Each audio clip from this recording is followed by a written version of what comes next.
material más la parte de la medicación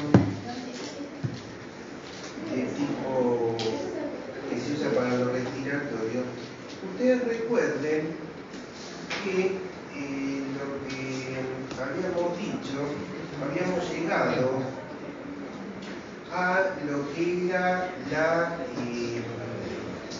explicar un poco lo que era la patogenia de la crisis asmática, del asma. ¿Se acuerdan? Eso. Sí. Que habíamos dicho que es multifactorial, pero que hay algo que juega un papel muy importante y que tiene relación con el conocimiento de los medicamentos, que es conocer, pero así un poco, lo que es el sistema inmunológico. ¿Por qué? Porque si uno después, por ejemplo, habla de un antihistamínico, habla de corticoides, qué sé yo, entonces tenés que tener que si bien el proceso asmático es multifactorial, no podemos desde nuestra óptica menos señalar algunos aspectos que tienen que ver con la parte inmunológica. Y yo no me voy a meter, ya les dije, con otros aspectos que tienen que ver con lo psicológico, sociológico, pero sí me interesa lo inmunológico. Y dentro de lo inmunológico,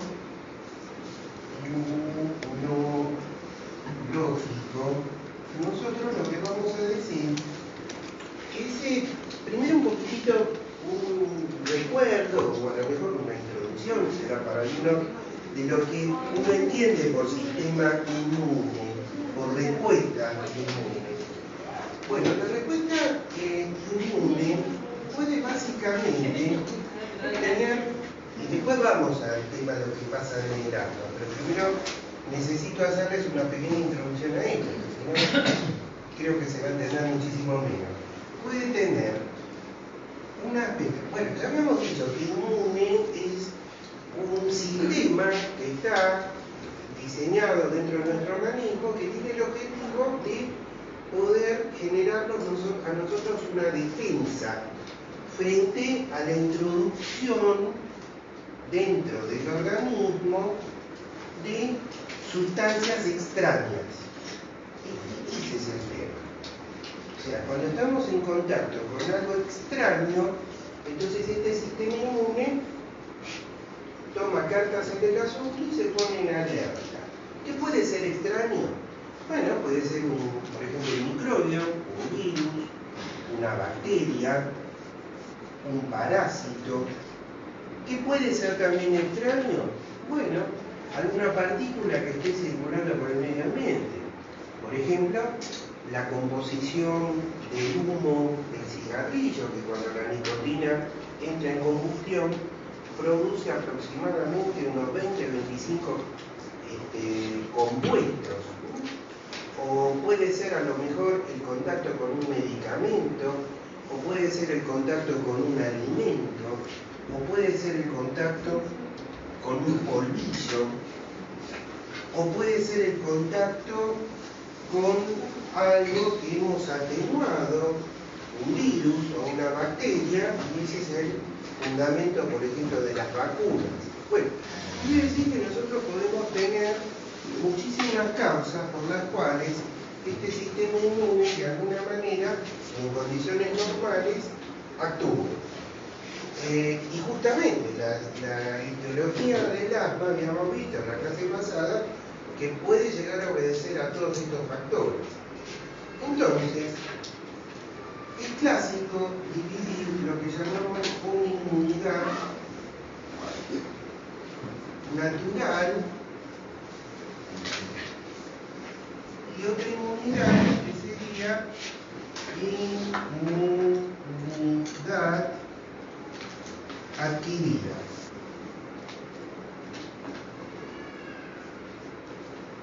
¿Qué es esto de la inmunidad natural? La que viene dentro de nuestro organismo por la naturaleza mismo del ser humano. Entonces, esta inmunidad natural está representada fundamentalmente por una serie de células que normalmente nosotros tenemos y que depende su génesis quiere decir su origen, de un sistema que se llama hematopoyético. O sea, hematopoyético quiere decir hemato de sangre. Poyético es una palabrita griega, poiesis, que quiere decir generación. ¿Qué quiere decir esto? Nosotros, a lo largo de nuestro organismo, tenemos, por ejemplo, algo que se llama médula ósea, ubican dentro de los huesos, especialmente en los huesos largos, forma parte del canal, que te va a producir glóbulos rojos, plaquetas. Tenemos también otros órganos, como por ejemplo el sistema linfático, los ganglios linfáticos, que van a producir un determinado grupo de glóbulos blancos. Y también dentro de este entramado de tejidos hay un sistema que se llama así, retículo endotelial. Retículo endotelial. ¿Qué quiere decir la palabra retículo endotelial? ¿Qué quiere decir esto? Esto lo que quiere decir es lo siguiente. El retículo quiere decir red. Y endotelio significa un tejido que está en el interior de los vasos sanguíneos. Capilares, endotelio. Bueno, entonces, este tipo de tejidos, entre otras cosas, puede producir una célula que se llama macrófagos. Macrófagos. Bueno, ¿qué pasa con estos macrófagos? Estos macrófagos pueden o circular por la sangre o estar ubicados en diferentes tejidos. Epitelial, por ejemplo, en el tejido óseo, etcétera, etcétera. Tienen una ubicación muy amplia, muy sistémica. Bueno, ¿qué pueden hacer estos macrófagos? Cuando ingresan una sustancia extraña, estos macrófagos, la misma palabra lo dice, fago quiere decir los come, los puede fagocitar. O sea, ¿qué quiere decir?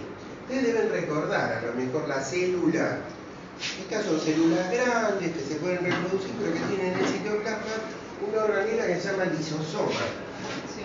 La ubican, ¿no? Sí. Bueno, entonces, ¿qué puede llegar a hacer?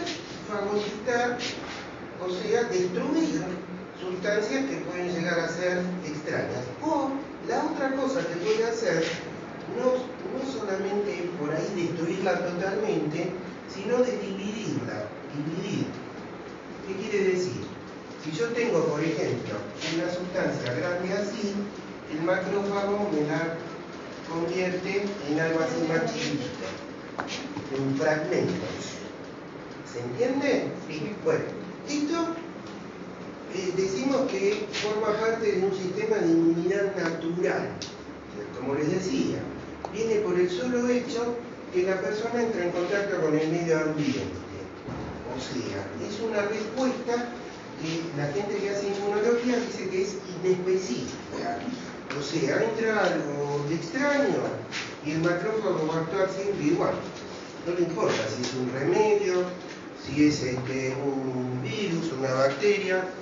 Reconoce que es algo que no forma parte del cuerpo y trata de hacer eso. No quiere decir que todos los macrófagos puedan llegar a destruir todo lo que nos entra. Por eso están también las enfermedades infecciosas. Pero se llama inmunidad natural porque es una respuesta inespecífica. Esta es la llave, el tip, inespecífica. ¿Estás preparado para que esto trabaje de cualquier manera? Para todos. ¿Sí? No le importa si es el humo del tabaco, si es un virus, una bacteria, inespecífica. Bueno, este es un tipo de inmunidad. Por supuesto que es una inmunidad muy importante, es una inmunidad que para que tengamos en cuenta que esto se pueda desarrollar, tenemos que tener un tejido epitelial que esté en condiciones, una buena circulación. Bueno, hay muchos factores, esto no es que funciona, yo lo estoy un poco sintetizando así nomás. Tenés que tener un organismo funcionando correctamente. Si uno tiene, por ejemplo, hipertensión, si tenés un problema cardíaco, respiratorio, a lo mejor esto no va a estar funcionando correctamente. ¿Por qué? Porque el macrófago necesita también que le llegue oxígeno, que le lleguen nutrientes, etcétera, etcétera, etcétera. Simplemente también, pero se los digo solamente como un título, hoy en día también cuando uno habla de esta inmunidad natural, habla de otro concepto que a lo mejor ustedes lo van a poder leer, que es fascias, que también es un tejido ampliamente distribuido a lo largo del cuerpo, en donde hay células con estos macrófagos que pueden también interactuar. Por ahí ustedes alguna idea de anatomía tienen. ¿Vieron los músculos que están recubiertos por una aponeurosis? Los músculos voluntarios. Bueno, las fascias serían una parte de eso. Pero bueno, es un tema que no es para este momento. Entonces, esto sería una especie, digamos, de lo que llamamos una inmunidad natural. Bueno, pero por otro lado, el sistema inmune actúa con lo que es la inmunidad adquirida. Y esta inmunidad adquirida quiere decir que nosotros no es que venimos con esto de la naturaleza, pasó algo que hizo que este sistema empiece a funcionar. Y pueden pasar básicamente dos cosas, ahora se van a dar cuenta. Que hayamos tenido una enfermedad,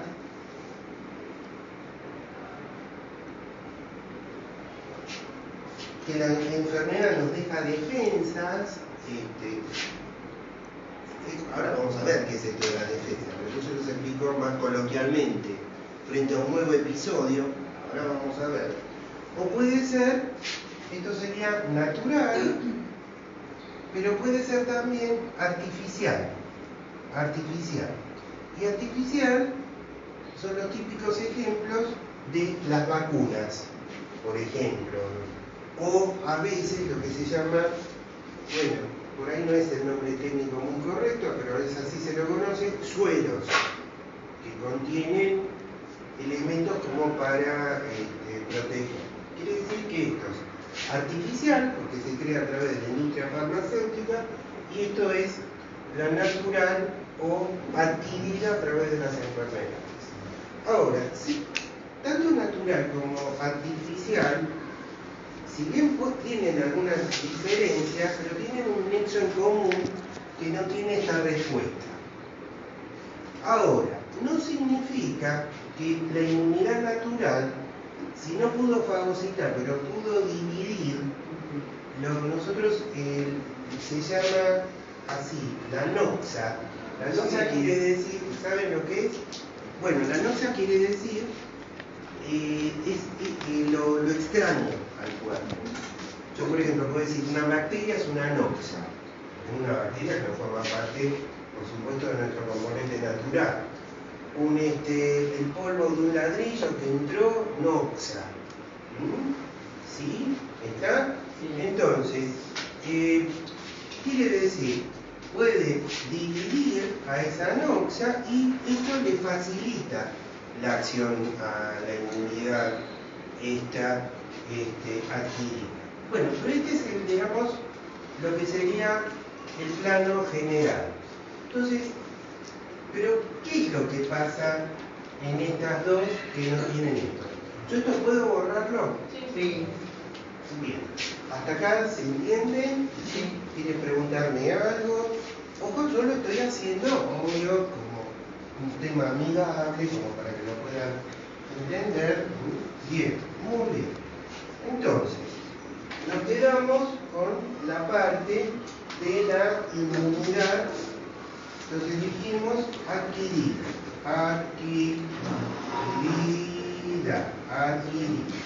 Muy bien. ¿Natural o artificial? Ahora, ¿qué significa esto de adquirir? Bueno, esto significa que vamos a tener una respuesta que va a estar mediada por células y compuestos orgánicos. Cuando hablo de compuestos orgánicos me estoy refiriendo específicamente a las proteínas, no otra cosa. Células y compuestos orgánicos. Pero la diferencia con la otra, que una vez que ésta se empieza a desarrollar, tiene lo que se llama la memoria. Vos me hiciste eso, Charlie. Bueno, esto tiene así. ¿Está? A veces no me acuerdo, a veces sí, no es así, hay que pasar la regla. Bueno, adquirido. Entonces, es una unidad que tiene memoria. O sea, quiere decir que es específico. Quiere decir que sabe, cuando entró algo y entra por segunda vez, yo ya tendré una idea de cómo defenderlo. La otra no. ¿Ven la diferencia? Pero ya aprovecho para meter algo que tiene que ver con el tema de agua. Esto funcionaría bien si realmente me ayuda a combatir mejor lo que viene de afuera. Pero a veces esto funciona mal. Entonces, funcionar mal, por ejemplo, después lo vamos a ver un poquito mejor, es por ejemplo desatar una crisis alérgica, o una crisis asmática, o un shock anafiláctico, cuando funciona mal. Por eso, ojo, lo que hablábamos en la clase pasada, muchas veces cualquiera de las pruebas que ustedes pueden hacer, bueno, trato de ver si realmente es alérgico a esto, alérgico al otro, no digo que mal, tenés algo, pero ojo, a veces también puede, pero no es la felicidad total, porque vos decís, bueno, ya estoy tranquilo, no pasa absolutamente nada. No, ojo, por esto que yo les estoy contando acá, vos con una dosis podés sensibilizar, aunque sea chiquitita. No tiene, obvio, puede pasar. No quiere decir, yo quisiera ser muy cauto en la transmisión de esto. Puede pasar, no quiere decir que siempre pase. Y si yo tengo que buscar si puede pasar o no, o tiene que pasar, esto no va a salir para bioética. Está todo fríamente calculado. Entonces, si puede pasar o no puede pasar, bueno, yo a lo mejor me conviene hacer una prueba alérgica y bueno, entre la nada, a lo mejor me puede dar algún signo que evite que yo siga con determinado medicamento. Por eso no lo quiero confundir. Lo importante de esto, insisto, es que esta alquilita tiene memoria. Y tiene una memoria justamente que si funciona bien, las respuestas secundarias o terciarias se tendrían que amplificar, ser mejores que la primera. Cuando funciona bien, cuando funciona mal, vas al horno. Es delicadito. Entonces, cuando uno está detrás de mostrador de la farmacia, no estamos vendiendo caramelitos. Entonces, puede funcionar bien o puede funcionar mal. Bueno, entonces, tenés lo adquirido que tiene memoria. Bueno, como les decía, ¿cuál es entonces acá la diferencia? Que hay células y hay proteínas que de alguna manera se van a poner en juego para protegernos. ¿Cuáles son? Si hablamos específicamente de células, bueno, vamos a hablar de unas células que tal vez ustedes, linfocitos, las habrán escuchado nombrar. Los linfocitos son una serie de dentro de las, digamos, los glóbulos blancos, ustedes saben la división, ¿no? Glóbulos rojos, glóbulos blancos. Eso no lo vamos a ver cuando hacemos caricatura de laboratorio, pero bueno, glóbulos rojos y blancos. Los glóbulos blancos en general, aproximadamente los valores oscilan entre 5.000 y hasta 9.000, 10.000 por milímetro cúbico de sangre. Esos son valores en general que se los toma hoy en día como normal. Pero los glóbulos blancos no son todos iguales, ¿no? Se subdividen, hay una serie. Hay algunos que se llaman neutrófilos que tienen los núcleos más lobulados, otros que se llaman, ¿se acuerdan? Basófilos, ¿Vieron eso alguna vez? Sí. Eosinófilos, marco mucho a esto, que se lo ve con la coloración habitual de un color más rojizo. Marco mucho esto porque realmente también participan en participan en los procesos alérgicos. De vuelta, tenemos neutrófilos, otros que se llaman basófilos, otros que se llaman eosinófilos y otros que se llaman linfocitos. Que cada uno de ellos ocupa un porcentaje dentro de la sumatoria total. Por ejemplo, neutrófilos, uno tendría que esperar que dentro de una fórmula normal predomine entre un 65-70%, o 60% por lo menos. Si hablo de los linfocitos, que no se lo dije, es otro grupo, lo dije, bueno, tendría que ser entre 20 y 40%. ¿Se entiende? Dentro de ese 5.000 o 10.000, uno mira en el microscopio y hace un conteo, hay una cámara que se llama de Newwater, que te permiten hacer un conteo, si no directamente un bioquímico, un técnico de laboratorio, más o menos a ojímetro puede sacar un croquis.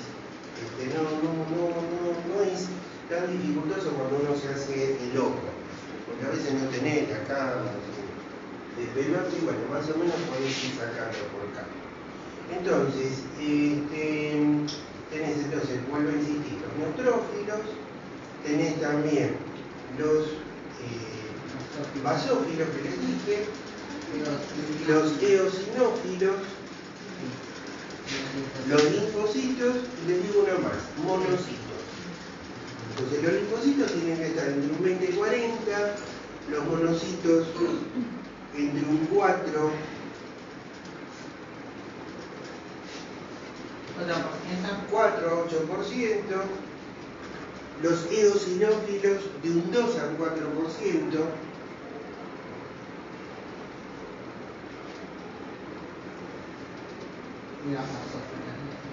y los basófilos un 1%, son poquititos, en condiciones normales. Ahora, de todas esas células que nombré, y lo digo ahora porque empezar directamente cuando dije inespecífico era más complicado, los linfocitos, junto con otras células que si bien no integran primitivamente lo que puede ser un frotis de sangre porque la produce la médula ósea roja, los plasmocitos,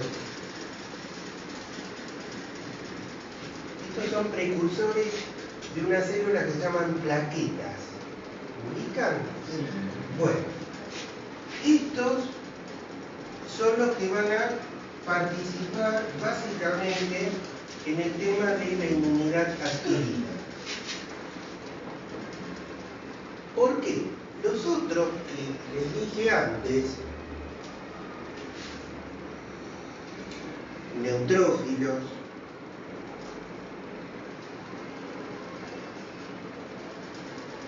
basófilos,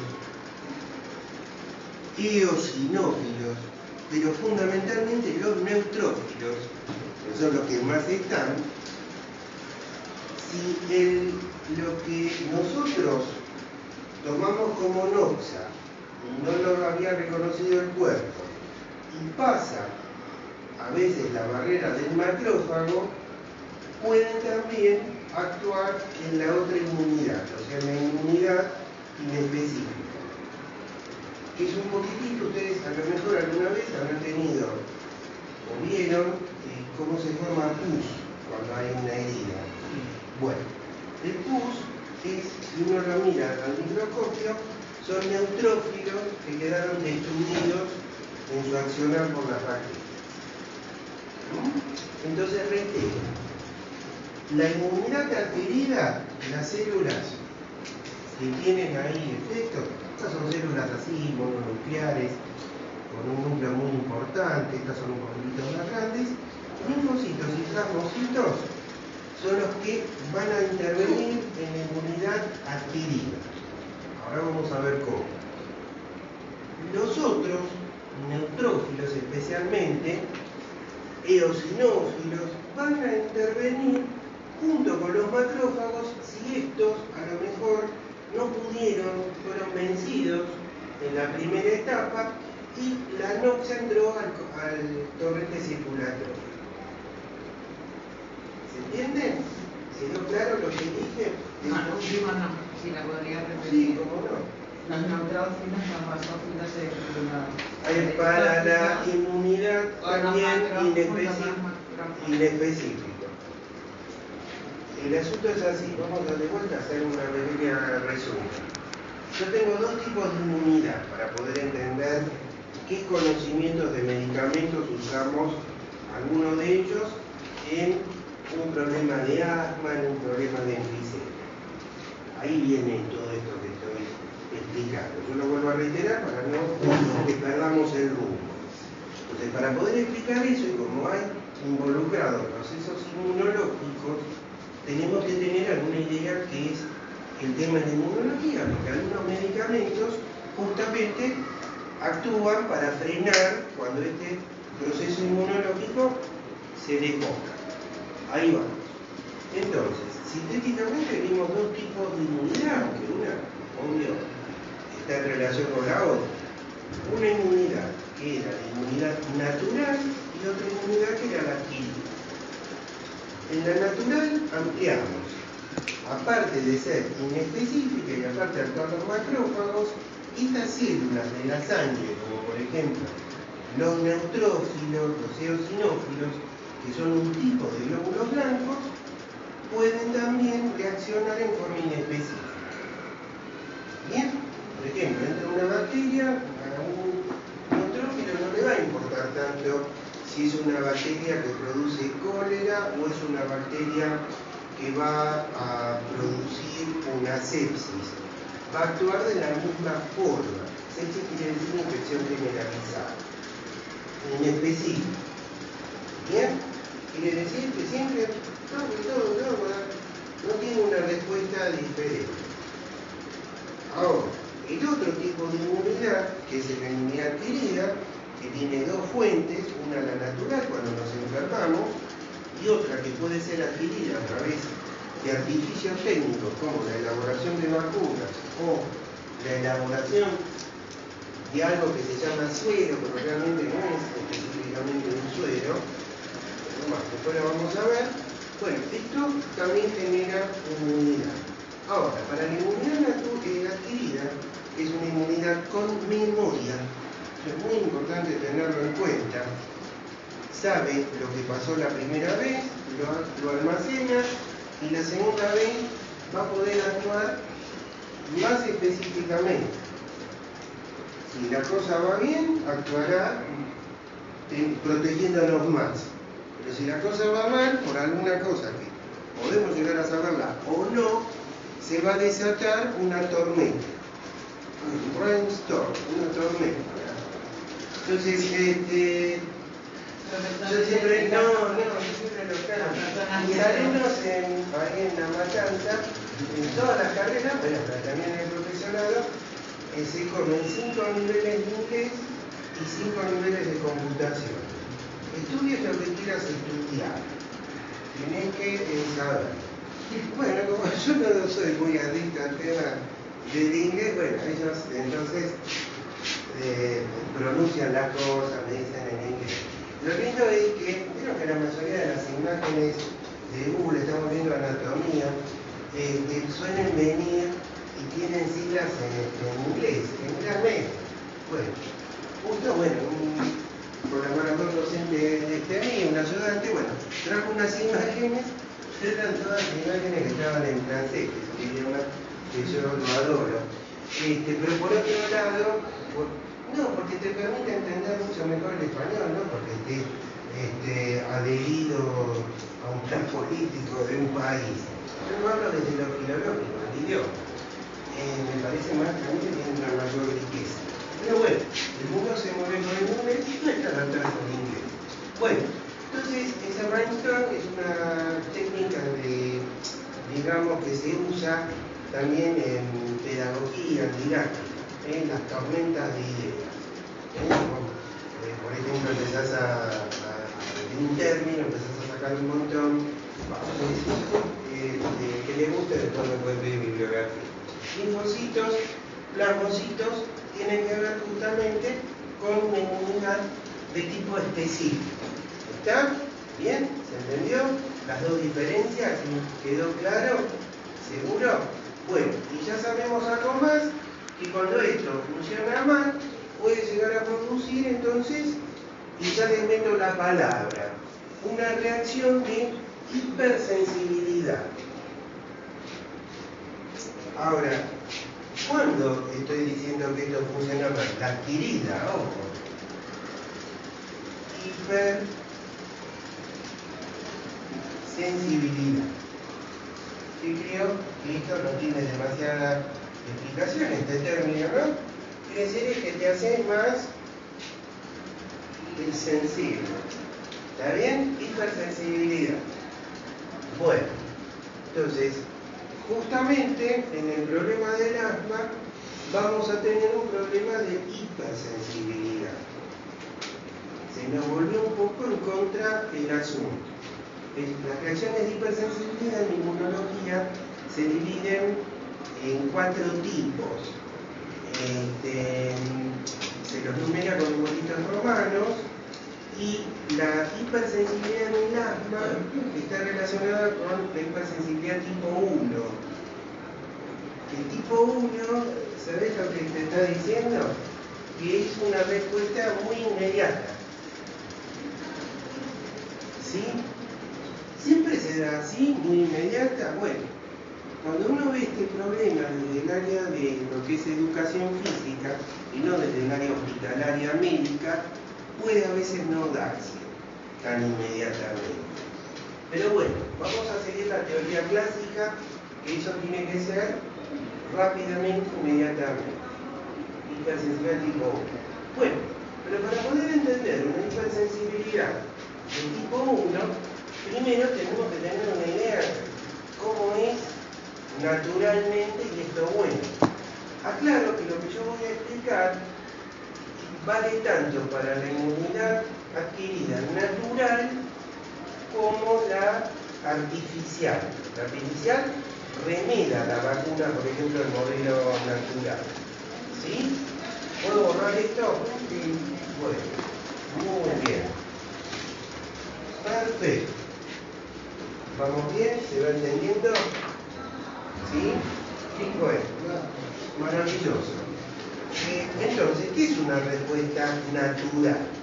En una respuesta natural se pueden llegar a poner en juego, y lo digo didácticamente, porque puede haber uno y puede haber otro, pero se puede poner en juego lo que se llama una respuesta, se llama así, de la sangre humoral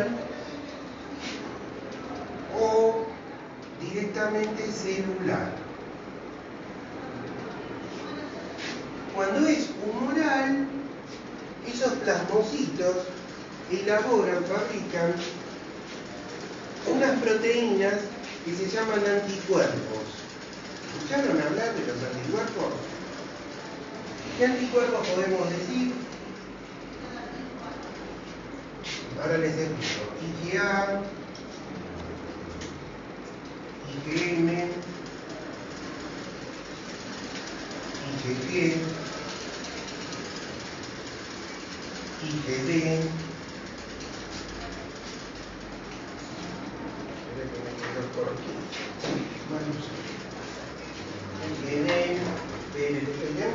ahora yo se los explico, para eso estamos.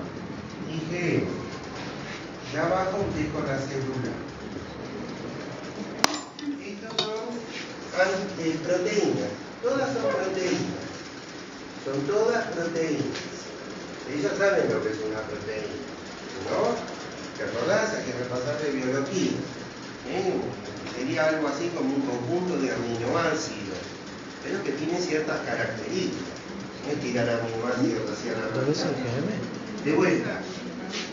IgA, IgM, IgG, IGD, puse 2 veces IGD, entonces no saco. Muy bien, muy bien. IGH. Lo puse para ver si se daban cuenta. Mentira, me equivoqué, listo, ya. Lo dicen compañeros míos, que también trabajo como docente, como ya 27, 28 años. Entonces dice, cuando se equivoca pone algo, dice, no, yo quería saber si se daban cuenta, si estaban atentos a la clase. Le digo, Rubén, es directamente me equivoqué. No. IgA, IgM, IgG, IgD. Y me falta una acá, ¿ves? Yo puse 2 veces IgM y me falta una que es esta. La IgE. Se puede escribir así, IgE. Ahora les voy a explicar. Esto no, IgE. Ahora les voy a explicar. Sí, ya sé, parece medio una corchea.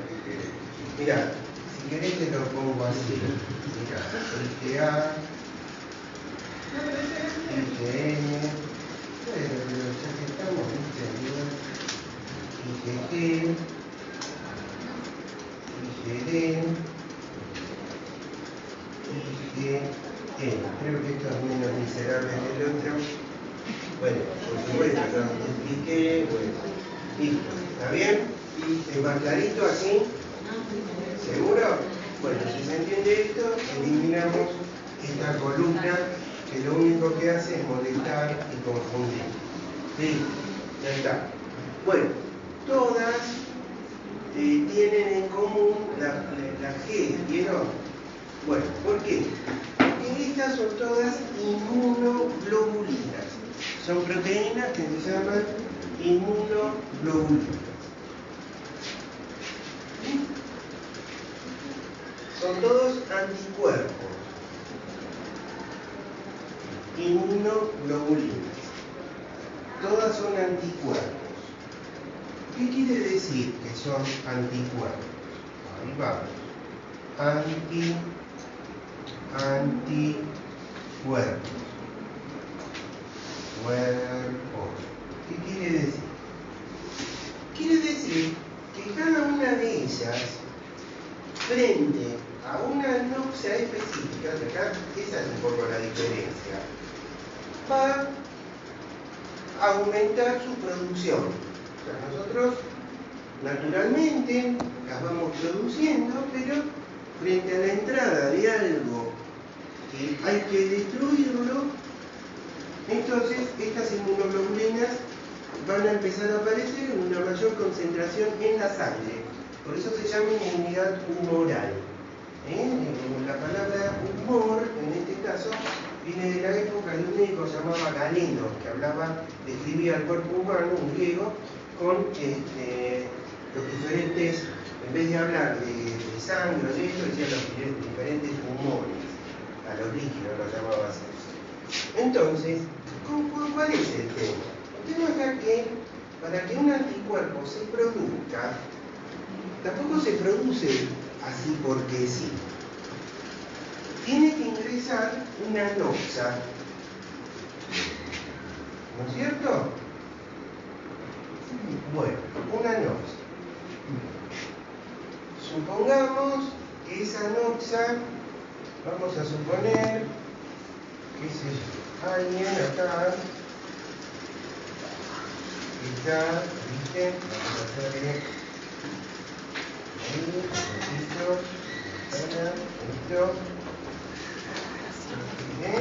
que me está tirando un mito de lo que se les ocurre. ¿Ven? Ahí, ¿ven? Ahí el tipo fumando, esparciendo las partículas en el medio ambiente, total, puso lo que me enseñó el profe, la principio de autonomía, yo soy autónomo, voy a hacer lo que...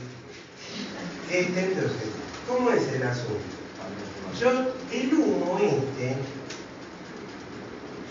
por ejemplo, una vez me llegó un trabajo de gente que trabajaba en químico, Castro, el apellido, trabajaba en CITEFA, o sea, en un lugar que es el centro atómico, en un laboratorio del centro atómico en Constituyente, que me mandó todo un trabajito, no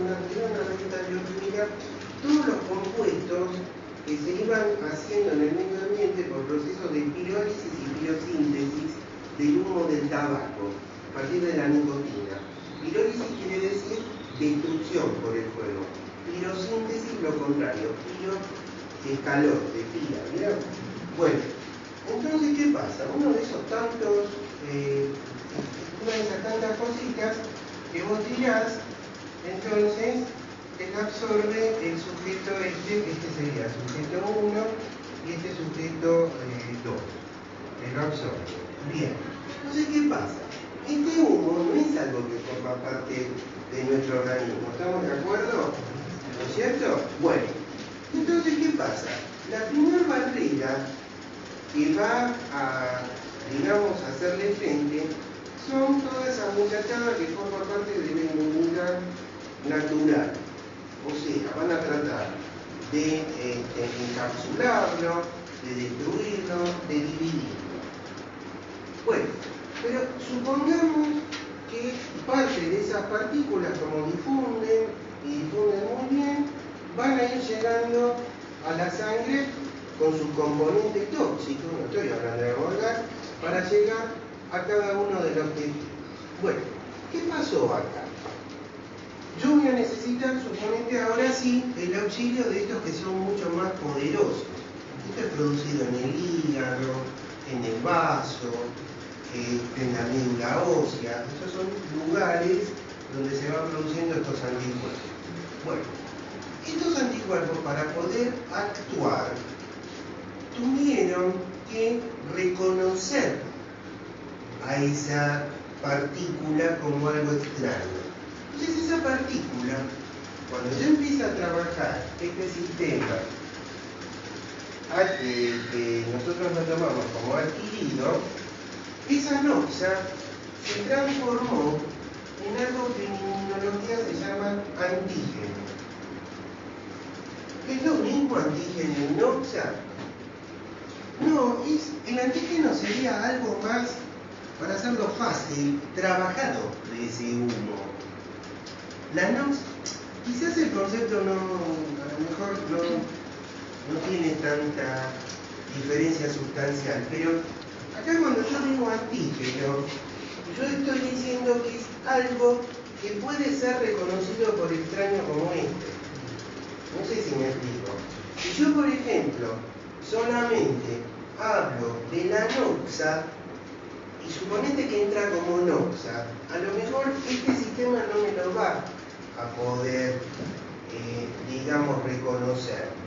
¿Se entiende la diferencia o no? Bueno, Sí.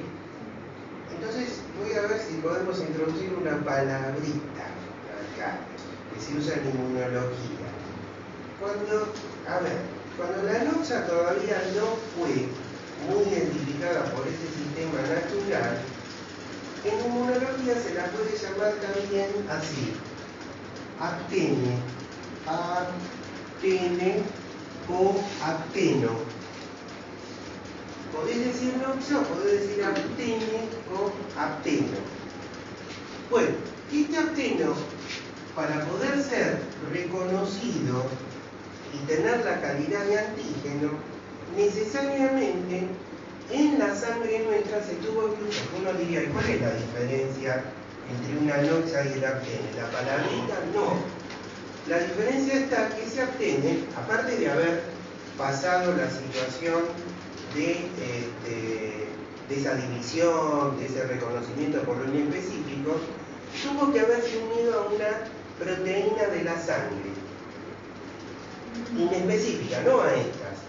Vieron que en la sangre nosotros tenemos 6 a 8 gramos de proteínas. Esta es la proteinemia normal, de las cuales la albúmina va entre un 55 y 60%, y el resto son estas globulinas. Alguna proteína distinta a estas. Entonces, ese actene, al unirse a una proteína de la sangre, ¿en qué se transformó? En un antígeno, en algo que puede despertar una reacción inmunológica natural. Quiere decir, yo hago este caminito: la noxa, actene, antígeno. Entonces me cierra el circuito que voy a producir eso. Si vos no tenés este circuito, el sistema inmune no puede reconocer como algo extraño. ¿Se entiende?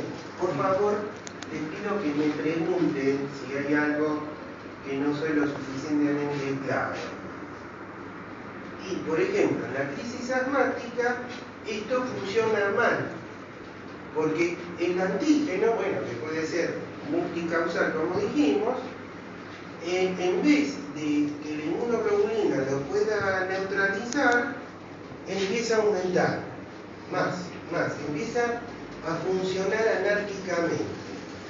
¿Por qué empieza a funcionar anárquicamente? Bueno, hay muchas teorías, nada que pueda cerrarse a lo mejor específicamente. Pero, por ejemplo, si en condiciones normales tengo poca concentración de inmunoglobulina E, en una crisis asmática la inmunoglobulina E aumenta y actúa desbocadamente. Y es parte del problema. En vez de ser la solución, es parte del problema. ¿Se entiende?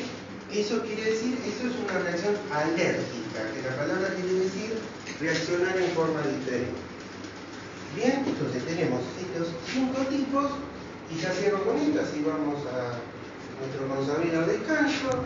Y entonces, conocimos eso, conocimos que entra este sistema en, por ejemplo, una crisis asmática, y conocimos también que cuando entra en este sistema, el sistema funciona mal. Hay una falla. Y eso produce una reacción no buena, sino de hipersensibilidad. ¿Me explico? De hipersensibilidad, que es, digamos, para la mayoría de los autores, de tipo mediata. O sea que la ves a los pocos minutos. No es a veces tan así. Yo siempre a mi grupo de alumnos les trato de decir que estas cosas que son del área biológica, bueno, deja así, predomina, próximo, no va, claro, Entonces, generalmente es así. Bueno, ¿entienden entonces cómo es el proceso? Bueno, entonces, listo es el antígeno. Ahora, lo último, lo de esto. Si yo en vez de este circuito, yo puedo también, si lo quiero usar para proteger, elaborar, por ejemplo, vacunas. Que el principio general de las vacunas, que generan inmunidad artificial, porque vos la estás incorporando desde afuera por la industria farmacéutica, es un principio de justamente, ¿cuál? Es el principio en donde se procesa un antígeno determinado, por ejemplo, una bacteria, un virus, son antígenos porque uno puede decir son noxas, sí, pero están unidos después a proteínas. Se le quita la virulencia o directamente se lo mata, pero las mejores son cuando se quita la virulencia. La virulencia no es solo de virus, quiere decir la agresividad del germen. Lo hace menos, digamos, agresivo. ¿Para qué? Para que si vos lo introducís, te pueda generar alguna respuesta de estas inmune, pero que no te produzca la enfermedad o te la produzca en una forma leve. ¿Está? Ese es el objetivo. Hay gente que, bueno, tiene también la enfermedad así, pero bueno, el objetivo, esa es la inmunidad adquirida. Las vacunas estimulan la producción de anticuerpos. Y la otra forma de adquirirlo es, capaz que alguna vez hicieron una cortadura, han vacunado con la doble, la antitetánica, ahí no me acuerdo qué sé yo, bueno, ponete Gamatec, doble. ¿Qué es ese Gamatec? Ese Gamatec es justamente gamma globulina, para el caso del tétanos, antitetánica, que ya directamente ya viene formada. Entonces vos, si tenés una duda, ya le aplicás eso y esperás después que la vacuna, pues lleva un tiempo generar anticuerpos. Bueno, este es un tipo de inmunidad que es humoral, pero no es la única, es también una celular. Pero bueno, vamos a una pausa y vamos a ver otras cosas. ¿Sí? Así ya vemos la otra.